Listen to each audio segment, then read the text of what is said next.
而家玩黑膠都唔再係懷舊啦，反而變成一種有 style 嘅生活態度。最近黑膠又開始興起，唔單止得前輩玩家先玩，連 K-pop 偶像都紛紛推出黑膠特別版，搞到唔少年輕人都想入手一部黑膠盤，想喺聽歌時有啲儀式感。依家黑膠大行其道，黑膠唱片嘅售價由幾百到幾千，入到音響店見到咁多選擇，對於新手嚟講，真係唔知要點揀。今日咧就同大家介紹一款顏值同功能都好吸引嘅唱盤。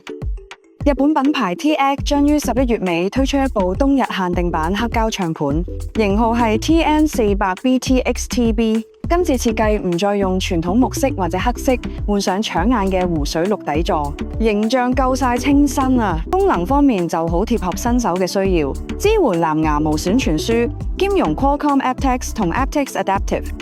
呢款唱盤仲內建唱頭放大功能，可以直出擴音機或者有源喇叭。跟機嘅唱頭係日本品牌 Audio Technica AT95E。